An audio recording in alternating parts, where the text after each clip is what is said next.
Este video está basado en el texto Identidad de Género y Construcción Subjetiva de la Adolescencia, de la Facultad de Psicología de la UBA, y en este caso es para la materia Psicología del Desarrollo y Aprendizaje 2 de la Universidad del Este. Este trabajo aborda la identidad de género como un nuevo paradigma que atraviesa la sexualidad de los adolescentes. Se amplía el concepto de identidad y deslinda la sexualidad de la cuestión anatómica, así también de una heterosexualidad normativa. Sobre la identidad en relación a la sexualidad, el género.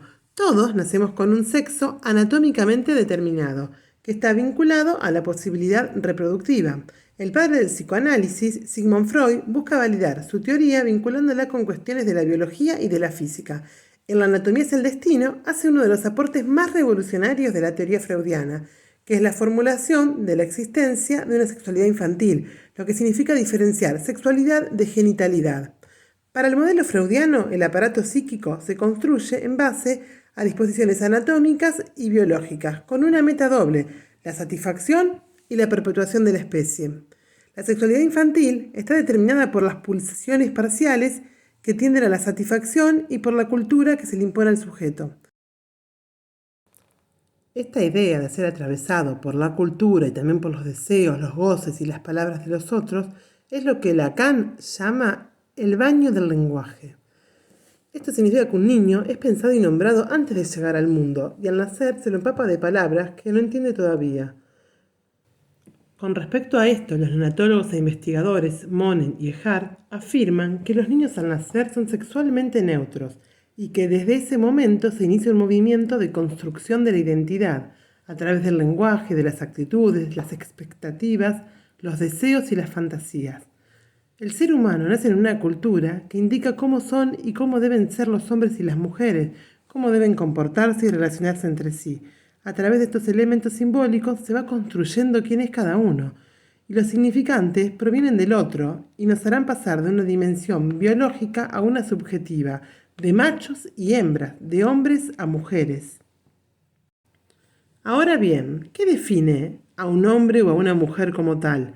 La cuestión anatómica ya no es útil para esto, ya que la sexualidad humana y la diferencia sexual se instituyen por efectos de un poder estructurante de lo simbólico.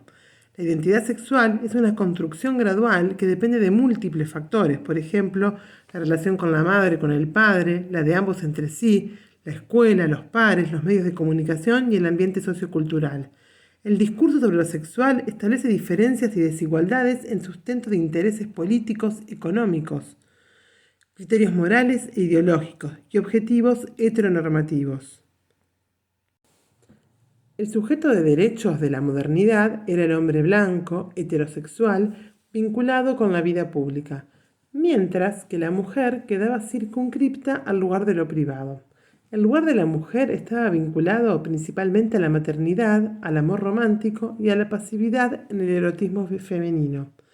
En el mundo de los varones, en cambio, su lugar era el de ser proveedores en lo económico, racionales y conquistadores.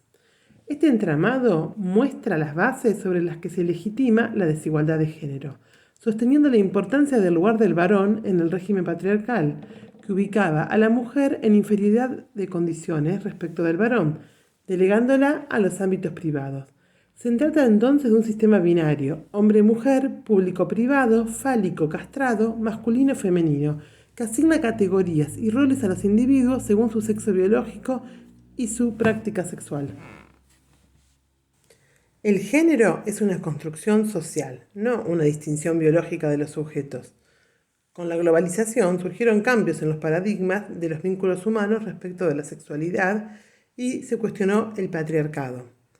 La construcción subjetiva, sexual y de identidad de género del adolescente no se trata de una cuestión binaria de femenino y masculino, sino de una dimensión atravesada por el lenguaje de los otros.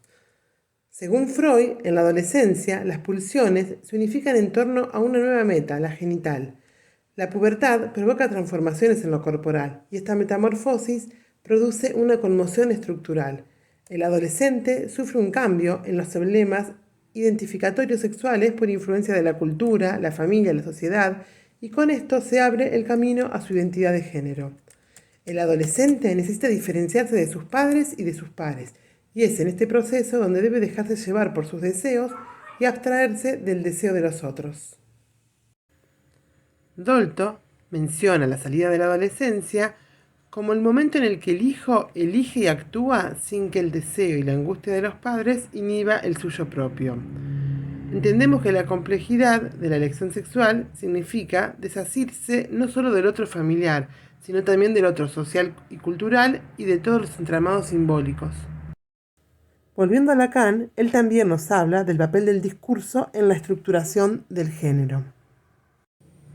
Jessica Benjamin plantea que la capacidad de ir más allá del Edipo permite pensar la diferencia sin necesidad de que la misma aluda a la psicopatología, sin equiparar heterosexualidad con normalidad y homosexualidad con perversión. Para esto se requiere capacidades identificatorias flexibles en la vida preedíptica. El acceso a la educación, la información y la globalización son recursos simbólicos que habilitan a los adolescentes al cuestionamiento respecto de su posición sexuada. Lacan nos dice que si la relación sexual no existe, lo que hay son relaciones sociales posibles, habilitadas o no por el otro social.